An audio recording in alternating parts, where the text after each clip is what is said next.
ಕೊನೆಗೂ ದರ್ಶನ್ ಜಾಮೀನು ಬಗ್ಗೆ ಒಂದು ಗುಡ್ ನ್ಯೂಸ್ ಅನ್ನ ಲಾಯರ್ ಅವರು ಕೊಟ್ಟಿದ್ದಾರೆ.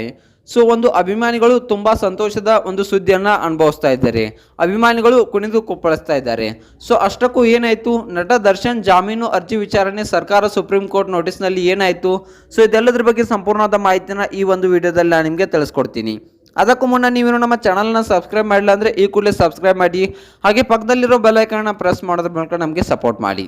ಚಿತ್ರದುರ್ಗದ ರೇಣುಕಾಸ್ವಾಮಿ ಕೊಲೆ ಪ್ರಕರಣದಲ್ಲಿ ಸಂಬಂಧಿಸಿದಂತೆ ನಟ ದರ್ಶನ್ ಸಲ್ಲಿಸುವ ಹೊಸ ಜಾಮೀನು ಅರ್ಜಿ ಇಂದು ಸುಪ್ರೀಂ ಕೋರ್ಟ್ನಲ್ಲಿ ವಿಚಾರಣೆ ನಡೆಯಿತು. ನ್ಯಾಯಮೂರ್ತಿಗಳು ಮತ್ತು ಹಾಗೆ ನೋಡ್ಬೇಕಪ್ಪ ಅಂತಂದರೆ 8 ತಿಂಗಳುಗಳು ಕಳೆದರೂ ಕೂಡ ಈ ಒಂದು ಸಾಕ್ಷಿಗಳ ವಿಚಾರಣೆ ಮುಕ್ತಾಯವಾಗಿಲ್ಲ. 273 ಸಾಕ್ಷಿಗಳ ಪೈಕಿ ಕೇವಲ 15 ಸಾಕ್ಷಿಗಳ ವಿಚಾರಣೆಯಷ್ಟೇ ಆಗಿದೆ. ಇದೇ ರೀತಿಯಾದರೆ ವಿಚಾರಣೆ ಮುಗಿಯಲು ಹಲವು ವರ್ಷಗಳೇ ಬೇಕು.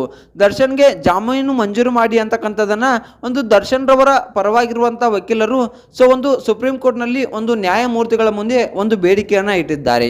ಕನಿಷ್ಠ ಸೌಲಭ್ಯಗಳು ಕೂಡ ದರ್ಶನ್ ಅವರಿಗೆ ಸಿಗುತ್ತಿಲ್ಲ. ಕ್ವಾರಂಟೈನ್ ಸೆಲ್ನಲ್ಲಿ ಇಡಲಾಗಿದೆ. ಕನಿಷ್ಠ ಸೌಲಭ್ಯಗಳ ಕುರಿತು ಕೋರ್ಟ್ಗೆ ಹೋದರೆ ಸುಪ್ರೀಂ ಕೋರ್ಟ್ ಆದೇಶ ಆಗಿದೆ ಅಂತಕ್ಕಂಥ ಒಂದು ವಿಚಾರವನ್ನ ಇಲ್ಲಿ ಒಂದು ಸ್ಟೇಷನ್ನಲ್ಲಿ ಹೇಳ್ತಾ ಇದ್ದಾರೆ. ವರದಿ ಕೇಳಿದ ಸುಪ್ರೀಂ ಕೋರ್ಟ್ ಎಷ್ಟು ಸಾಕ್ಷಿಗಳ ವಿಚಾರಣೆ ಈವರೆಗೆ ನಡೆದಿದೆ, ಎಷ್ಟು ಸಾಕ್ಷಿಗಳ ವಿಚಾರಣೆಗೆ ಪ್ರಾಸಿಕ್ಯೂಷನ್ ಸೂಚಿಸಿದೆ, ಟ್ರಯಲ್ ಮುಗಿಯಲು ಎಷ್ಟು ದಿನ ಬೇಕಾಗುತ್ತೆ, ದರ್ಶನ್ಗೆ ಕನಿಷ್ಠ ಸೌಲಭ್ಯ ನೀಡಲಾಗುತ್ತದೆಯೇ ಇಲ್ವೇ ಅಂತಕ್ಕಂಥದ್ದನ್ನು ಒಂದು ವಾರದಲ್ಲಿ ವರದಿ ನೀಡುವಂತೆ ಸುಪ್ರೀಂ ಕೋರ್ಟ್ ಒಂದು ಸೂಚನೆಯನ್ನು ನೀಡಿದೆ.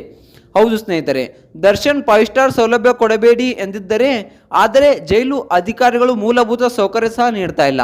ದರ್ಶನ್ ರವರಿಗೆ ಏನು 5 ಸ್ಟಾರ್ ಒಂದು ಇದನ್ನು ಕೊಡಿ ಅಂತಕ್ಕಂಥದ್ದನ್ನು ನಾವು ಕೇಳ್ತಾ ಇಲ್ಲ, ಆದರೆ ಒಂದು ಮೂಲಭೂತ ಸೌಲಭ್ಯಗಳನ್ನೇ ಸೌಕರ್ಯಗಳನ್ನೇ ಒಂದು ದರ್ಶನ್ ಅವರಿಗೆ ನೀಡ್ತಾ ಇಲ್ಲ.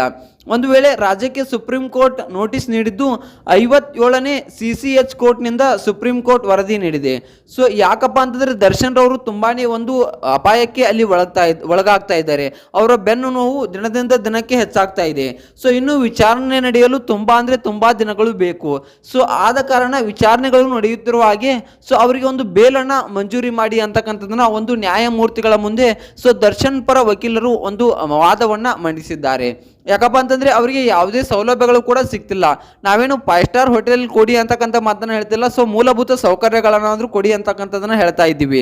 ನೀವು ಅದನ್ನು ನೀಡಲಾಗ್ತಿಲ್ಲ. ಸುಪ್ರೀಂ ಕೋರ್ಟ್ನಿಂದ ಇದೇ ಆರ್ಡರ್ ಬಂದಿದೆ, ನಾವು ಹೀಗೆ ಇಟ್ಕೊಳ್ಳೋದು ಅಂತಕ್ಕಂಥ ಮಾತನ್ನು ಅವರು ಹೇಳ್ತಿದ್ದಾರೆ. ಅಂತಕ್ಕಂಥ ಮಾತನ್ನು ಒಂದು ವಾದವನ್ನು ಇಲ್ಲಿ ದರ್ಶನ್ ರವರ ಒಂದು ವಕೀಲರು ಮಂಡಿಸಿದ್ದಾರೆ. ಆಗ ಒಂದು ಸುಪ್ರೀಂ ಕೋರ್ಟ್ ನ್ಯಾಯಮೂರ್ತಿಗಳು ಏನು ಹೇಳಿದ್ದಾರೆಪ್ಪ ಅಂತಂದರೆ, ದರ್ಶನ್ ರವರಿಗೆ ಏನೇನಾಗ್ತಿದೆ, ಅವರನ್ನು ಯಾವ ಸೆಲ್ನಲ್ಲಿ ಇಟ್ಟಿದ್ದೀರಾ, ಹಾಗೆ ಅವರಿಗೆ ದಿನದಿಂದ ದಿನಕ್ಕೆ ಏನು ನೀಡ್ತಿದೆ, ಎಷ್ಟು ಒಂದು ವಿಚಾರಣೆಗಳು ಅವರ ಮೇಲೆ ನಡೆದಿದೆ, ಇದೆಲ್ಲದರ ಬಗ್ಗೆಯೂ ನಮಗೆ ಸಂಪೂರ್ಣವಾದ ಮಾಹಿತಿಯನ್ನು ನೀವು ತಿಳಿಸ್ಕೊಡ್ಬೇಕು ಅಂತಕ್ಕಂಥದ್ದನ್ನ ಒಂದು ಸುಪ್ರೀಂ ಕೋರ್ಟ್ನ ನ್ಯಾಯಮೂರ್ತಿಗಳು ಒಂದು ಬೇಡಿಕೆಯನ್ನು ಇಟ್ಟಿದ್ದಾರೆ. ಈ ಬೇಡಿಕೆ ಇದೆಲ್ಲವನ್ನ ನೋಡಿದ್ರೆ ಕೂಡ ಖಂಡಿತವಾಗ್ಲೂ ದರ್ಶನ್ ರವರಿಗೆ ಬೇಲ್ ಸಿಗುತ್ತೆ ಅಂತಕ್ಕಂಥ ಮಾತನ್ನ ದರ್ಶನ್ ರವರ ಪರ ಆದಂಥ ವಕೀಲರವರು ಹೇಳಿದ್ದಾರೆ. ಈ ಒಂದು ನ್ಯೂಸ್ ಅನ್ನ ಕೇಳ್ಬಿಟ್ಟು ತುಂಬಾ ಖುಷಿಯಲ್ಲಿದ್ದಾರೆ. ಇನ್ನು ಒಂದು ವಾರದಲ್ಲಿ ದರ್ಶನ್ ರವರಿಗೆ ಬೇಲನ್ನ ನಾನು ಮಂಜೂರಿ ಮಾಡಿಸ್ತೀನಿ ಅಂತಕ್ಕಂಥ ಮಾತನ್ನ ಒಂದು ದರ್ಶನ್ ಪರವಾದ ವಕೀಲರು ಹೇಳಿದ್ದಾರೆ. ಇದನ್ನ ಕೇಳಿದ ಅಭಿಮಾನಿಗಳು ತುಂಬಾನೇ ಒಂದು ಖುಷಿಯಲ್ಲಿದ್ದಾರೆ. ಆದಷ್ಟು ಬೇಗ ದರ್ಶನ್ ರವರು ಹೊರಬರಲಿ ಅಂತಕ್ಕಂಥದಕ್ಕೆ ಕಾಯ್ತಾ ಇದ್ದಾರೆ. ಇನ್ನು ಅಭಿಮಾನಿಗಳು ಕೂಡ ಹಲವಾರು ಹೋಮ ಹವನ ಪೂಜೆಗಳನ್ನು ಕೂಡ ಮಾಡಿಸ್ತಾ ಇದ್ದಾರೆ. ದರ್ಶನ್ ಸರ್ ಆದಷ್ಟು ಬೇಗ ಹೊರಗೆ ಬರಲಿ, ನಮ್ಮ ಡಿ ಬಾಸ್ ಆದಷ್ಟು ಬೇಗ ಹೊರಗೆ ಬಂದು ಮತ್ತಷ್ಟು ಫಿಲ್ಮ್ಗಳಲ್ಲಿ ನಟಿಸಿ ನಮ್ಮ ಕನ್ನಡ ಇಂಡಸ್ಟ್ರಿಯ ಒಂದು ಲೆವೆಲ್ಗೆ ತೆಗೆದುಕೊಂಡು ಹೋಗಲಿ.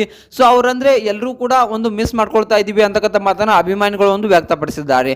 ನಟ ದರ್ಶನ್ ಹೊರಗೆ ಬರಬೇಕಾ ಅಥವಾ ಅವರು ಮಾಡಿದ ತಪ್ಪಿಗೆ ಅಲ್ಲೇ ಇರಬೇಕಾ, ಇದ್ರ ಬಗ್ಗೆ ಏನು ಅನ್ನೋದನ್ನ ಕಮೆಂಟ್ ಮಾಡಿ.